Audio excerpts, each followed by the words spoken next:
All right, everybody, buckle up, because today we're diving headfirst into the future of job hunting. Ooh, job hunting. That's right. Okay. It's the one with the robots, AI, algorithms, all that stuff, but in HR. Okay. So we're talking about algorithms looking at your resume, Wow. maybe even AI doing the first round of interviews. It's really interesting how fast things are moving in that direction, how fast this technology is changing how we think about something like hiring. It's really interesting that you say that because we've got some pretty interesting sources here to kind of unpack. And it's funny because a lot of this stuff is already happening. But on top of all of this, the EU is about to make some pretty big moves when it comes to AI regulations. And that's going to ripple through every HR department on the planet. It's true. And it's not just a regional policy. Yeah. This is something that's going to set a global precedent, especially when we're talking about something as sensitive as employment, as people's livelihood. Exactly. I mean, Jobs. yeah, jobs. And we actually have some Texto Pagado snippets that highlight this. And I'll just read a little bit. Okay.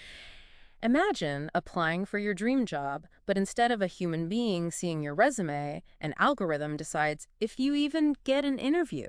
Oh, wow. Kind of scary, right? It is. It's understandable why people might feel a little uneasy about that kind of a system. And it seems like the EU agrees, because in the AI Act, it specifically calls out AI that's used in hiring as high risk. So they're putting some serious guardrails in place. High risk. Okay, so in plain English, Yeah. for companies, what does that actually mean? So if a company wants to use AI for something like screening resumes, it's not going to be as easy as just flipping a switch. Right. They have to prove that they've done their homework. Right. So we're talking rigorous risk assessments, making sure that the data that they're using is top-notch, Right. and being completely transparent with how they're using AI in the process. Okay, so what you're saying is no more of these like black box algorithms that are, Right. making these huge life-changing decisions, Yeah. and nobody knows how they work. Exactly. That's exactly right. Right. The EU is really emphasizing transparency and accountability with this, and I don't think this is coming out of nowhere. Remember GDPR? Oh, yeah, the GDPR. All those privacy policy updates a while back?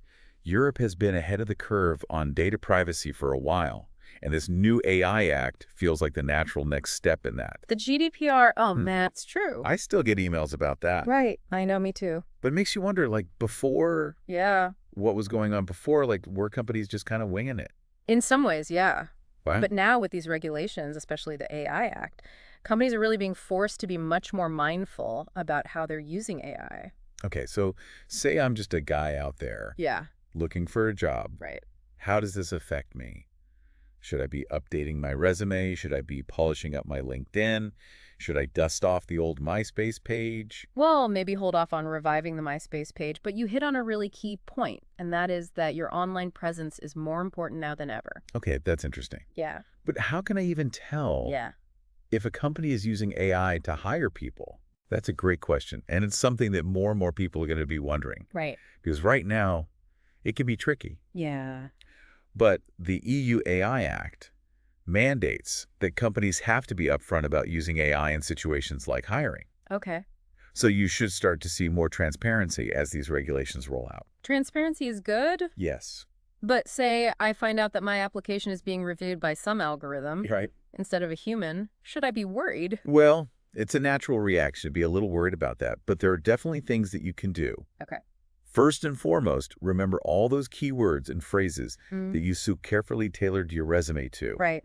Those matter now more than ever, because these algorithms are designed to look for very specific things. Okay.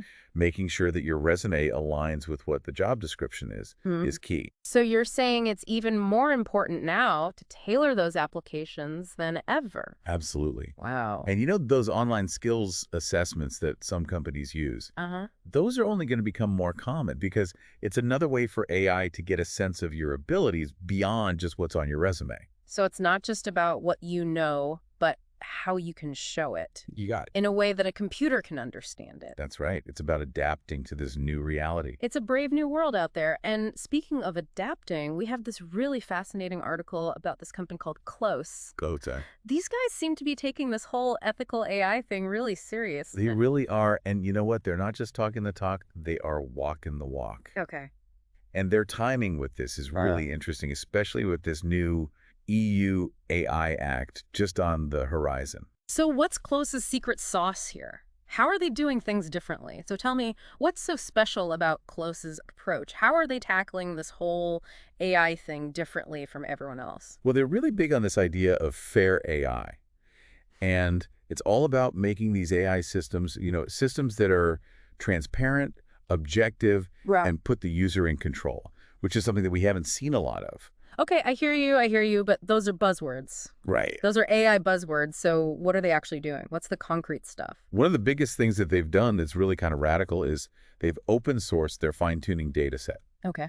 And that might not sound like a big deal, but this is the data that they use to train their AI to make it more accurate, more efficient, and they've made it public. Wait, so anybody can just go look at it? Pretty much, yeah. Why would they do that? I mean, that seems risky. It is risky, but it's also a huge statement about transparency because they're basically saying, we're confident in what we're doing, we're confident in our work, but don't just take our word for it. Go see for yourself how our AI is trained. So it's like they're inviting the whole world to, like, be their ethics police. Exactly, exactly. And that level of scrutiny is almost unheard of in the tech world because normally companies are really secretive about their algorithms, about their data. Yeah, makes sense. But besides this open source thing, what else are they doing to kind of make AI more, well, fair? So another thing they're really focused on is making their AI understandable, even for people who aren't, computer whizzes, tech experts. Right. They actually call it comprehension, this effort. Mhm. And it's all about breaking down those complicated algorithms into plain English. So no more needing a PhD in computer science to figure out how the hiring AI actually works.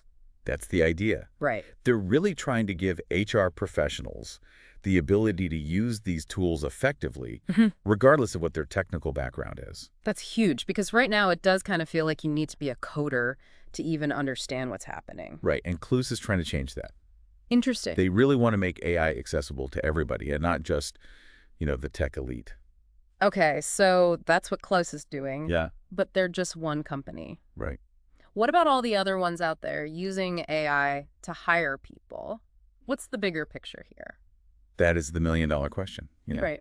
Because CLOUS is setting a good example, I think most people would agree. But it remains to be seen how many other companies are actually going to follow suit, follow their lead. It does feel like a lot of these companies would be resistant to that, Yeah. to this radical transparency, showing all their cards. Yeah.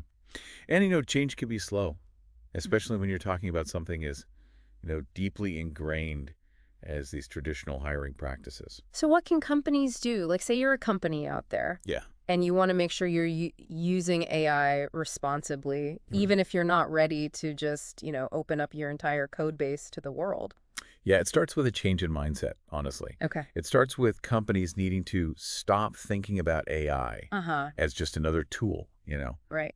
and start thinking about it as this really powerful technology that demands careful consideration, that demands ethical guidelines. And that's not just on, like, the tech team to figure out, right? Absolutely not. This has to be company-wide. Okay. From HR to the C-suite, everyone needs to be on board with this idea of using AI responsibly. It's, like you said, it's about the people using it. 100%. So how do companies actually put these, ethical principles into practice? Right. Because not enough to just say that you really care about responsible AI. You got to show it. Right. Where do you even begin with something like that? Well, remember how we were talking about data before? Yeah. And how important that is? Right. It's a really good place to start. Okay. Companies need to make sure that they're using data that's, diverse, Right. representative, free from bias. Of course. Because if you're training your AI on data, that's got problems. Yeah. You're going to get biased results. Garbage in, garbage out. Right. 100%. That's exactly it. But it's bigger than just the data itself. Okay. Companies need to be upfront about how they're using that data. Okay. What factors the AI is actually looking at, how those factors are weighted. So no more hiding behind, like, trade secrets and all that. Ideally not, no. And that's where this